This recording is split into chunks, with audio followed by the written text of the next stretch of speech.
आप देख रहे हैं यूनिवर्सल न्यूज टुडे। लेकिन यह अविश्वास प्रस्ताव आया सर, लेकिन यह अविश्वास प्रस्ताव आया। अविश्वास प्रस्ताव किस लिए आया? यहां सोनिया जी बैठी हुई है। सोनिया जी का मैं बड़ा सम्मान करता हूं सर।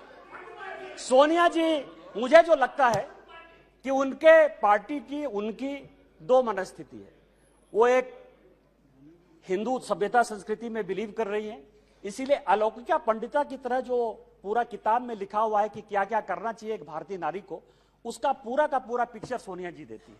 उनको दो काम करना है, बेटे को सेट करना है और दामाद को भेंट करना है।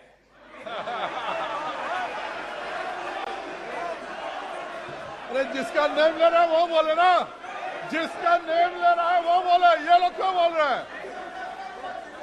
अध्यक्ष जी, जिसका नाम लिया जा रहा है वो सदन में मौजूद है, वो ऑब्जेक्शन नहीं कर रही है। दूसरे क्यों कर रहे हैं ऑब्जेक्शन? दूसरे क्यों ऑब्जेक्शन कर रहे हैं?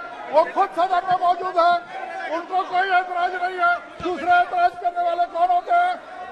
जब ऑलरेडी सदन में लोकसभा की माननीय सांसद मौजूद है और वो ऐतराज नहीं कर रही है, तो दूसरे ऐतराज करने वाले कौन होते हैं?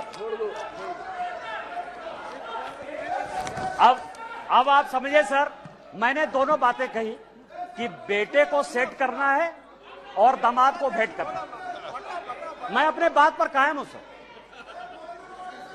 आप ये समझे सर, ये केस है सर, इनकम टैक्स का केस चल रहा है। नेशनल हेराल्ड का इनकम टैक्स का एक केस चल रहा है ट्रिब्यूनल में। मैं जो भी पेपर कहेगी कांग्रेस, मैं on the floor of the house जो है इसको रखने को तैयार हूं। और यदि इसमें एक भी बात गलत होगी तो मुझे आप सदस्यता से उसी दिन निकाल दीजिएगा सर। लेकिन कांग्रेस पार्टी को सुनना चाहिए सर। इनकम टैक्स अथॉरिटी ने कहा कि ये फाउंडेशन के जितने इनके केस है, नेशनल हेराल्ड के जितने केस है, उसकी असेसमेंट करें। हाई कोर्ट का आदेश सर, हाई कोर्ट का आदेश आ गया, हाई कोर्ट का आदेश आ गया कि इसको जो है सेंट्रलाइज करना। ये हाई कोर्ट का आदेश है सर। अभी ये सुप्रीम कोर्ट चले गए। अब आप समझिए कि इनकम टैक्स से बचने के लिए 1 लाख रुपया देके कोई 5,000 करोड़ की कंपनी ले सकता है। ये मैडम सोनिया जी और राहुल जी बता सकते हैं सर, कोई दूसरा नहीं बता सकता। और ये कह रहे हैं कि केवल हमारे ऊपर ये चीजें होती है। यहां जीएम सिद्धेश्वर बैठे हुए सर, हमारे पार्टी के सांसद हैं जीएम सिद्धेश्वर। अब भी 80 करोड़ रुपया उन्होंने इनकम टैक्स में भरा है सर। यदि मोदी जी आपको चोर कहने की बात करते हैं तो अपने पार्टी के भी लोग जो दोषी हैं उनको भी 80 करोड़ रुपया दिया। मैं ऑन रिकॉर्ड कर रहा हूं सर, जीएम सिद्धेश्वर को 80 करोड़ देना पड़ा। बीजेपी के 4 बार के सांसद हैं और आप इनकम टैक्स के लिए बचाव करने के लिए सुप्रीम कोर्ट जाने की बात करते हो। ईडी की रेड होती है सर।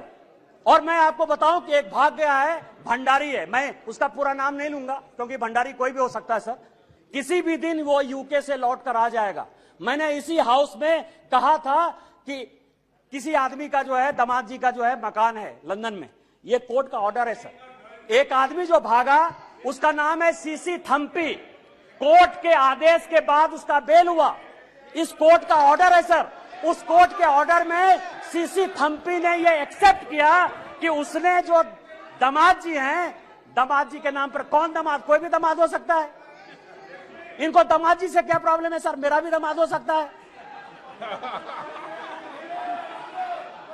12 ब्रांसन स्क्वायर थम्पी ने, जिसको थम्पी ने, कोर्ट ने आदेश दिया कि जब जरूरत होगी तुम आ जाना। आप समझिए कि वो भाग गया। उसने कहा कि 12 ब्रांसन स्क्वायर जो है हमारा है। उसी तरह से संजय भंडारी का जो आने वाला है सर, यूके कोर्ट ने जो आदेश किया है उसमें यह बात कहा है कि दामाद जी का वो मकान है। आप क्यों भाग रहे हो? तो जो मैंने आपको कहा कि ये जो अविश्वास प्रस्ताव है सर, ये अविश्वास प्रस्ताव का जो मूल मंत्र है कि बेटे को जो है सेट करना है और दामाद को भेंट करना है। कल जो है सर, कल मेरी बात पर जो है बड़ा हंगामा हुआ। न्यूज क्लिक के ऊपर बड़ा हंगामा हुआ। आज प्रेस कॉन्फ्रेंस हुआ सर।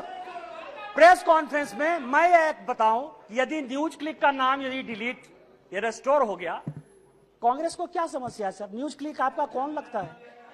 पुरकास्ट का नाम यदि रेस्टोर हो गया, पुरकास्ट आपका क्या लगता है? रोहिणी सिंह, अभिसार शर्मा या कोई भी मान लीजिए ठाकुर रंजन प्रागता, यदि उसका डिलीट हो गया नाम या एक्सपंज से फिर बाहर आ गया, आपको क्या परेशानी है? आपका कोई मतलब नहीं है। और मैं ऑन रिकॉर्ड एक और रिविलेशन करना चाहता हूं सर कि सीपीएम के जो जनरल सेक्रेटरी, पूर्व जनरल सेक्रेटरी थे प्रकाश कारात साहब, उनका पूरा का पूरा मेल मैं ऑन रिकॉर्ड आपको लाना चाहता हूं कि जो वो नेवेली राय सिंघम था उसके साथ उनके हजारों मेल हैं। और जब आप कहेंगे मैं ऑन रिकॉर्ड उसको पेश कर दूंगा सर कि सीपीएम किस तरह से देशद्रोही पार्टी के साथ है। हम तो आइडियोलॉजी में मानने वाले हैं। यदि हमने सीपीएम के साथ लड़ाई की आइडियोलॉजिकल, तो आज तक हमने सीपीएम के साथ समझौता नहीं किया। आज तक हमने समझौता नहीं किया। यदि हमने कहा कि कोई मुस्लिम लीग जिसने कि भारत विभाजन किया, आज तक वोट बैंक की राजनीति के बाद हमने मुस्लिम लीग के साथ नहीं लिया। लेकिन आपको जिस कांग्रेस पार्टी ने रोज रोज जलील किया, उसके साथ आप किस आधार पर जो है शासन में हो? मैं आपको बताऊं, मैं आपको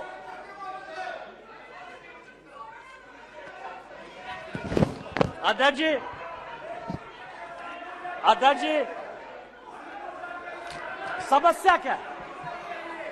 समस्या क्या है कि हमने जो है एक क्विट इंडिया मूवमेंट जो है स्टार्ट किया है। माननीय प्रधानमंत्री जी जो है गरीब के बेटे हैं, गरीबी को समझते हैं। एक विकास की पट्टी देखकर आपने अभी पूरे पार्लियामेंट को देखा कि किस तरह से परेशान हुआ। कारण क्या है सर? मैं जिस इलाके से आता हूं, मैं आपको बताता हूं कि रीजन क्या है और इतना बड़ा बखेड़ा क्यों। मैं जिस इलाके से आता हूं वहां संथालपुरना इलाका है सर। यदि रात हो जाए तो यदि कोई बीमार हो जाए तो उसको गंगा नदी टपने के लिए कोई पुल नहीं था सर। आजादी के 75 साल बाद आज वो पुल बन रहा है साहबगंज का सर। झारखंड इस देश में सबसे ज्यादा माइंस और मिनरल्स देता है सर।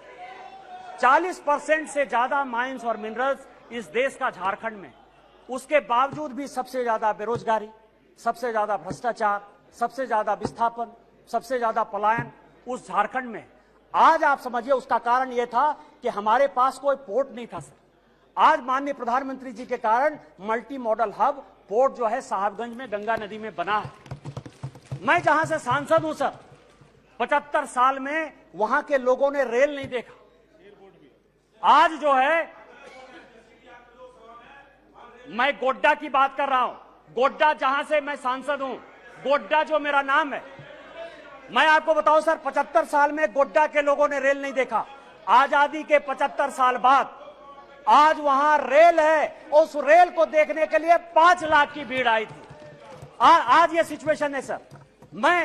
ये लोग स्वास्थ्य की बात करते हैं सर, पोजीशन की बात करते हैं कि हमने बहुत विकास कर दिया। मैं एक ऐसा बदनसीब आदमी हूं सर कि जिसकी अपनी छोटी बहन इलाज के बिना मर गई। 93 में मेरे यहां कोई डॉक्टर नहीं था जो पेट दर्द का भी इलाज कर पाए। 93 में मैंने अपनी छोटी बहन को खोया है सर। आज उसके भाई होने के नाते मुझे गर्व है कि मेरे लोकसभा में एम्स जैसा इंस्टीट्यूट प्रधानमंत्री। देवघर है सर, 12 ज्योतिर्लिंग का देवघर है, वहां लोग पूजा नहीं कर पाते थे। आज बेंगलोर से, आज बंबई से, आज अमेरिका से, लंदन से सभी लोग वहां एयरपोर्ट पर चढ़कर आते हैं। यह विकास है। आज मेरे लोकसभा में 2 medical college, 3 engineering college, 4 polytechnic college, 16 ITI, 2 agriculture college, 1 dairy college, 4 केंद्रीय विद्यालय, ये सारी चीजें माननीय प्रधानमंत्री जी ने दी है सर।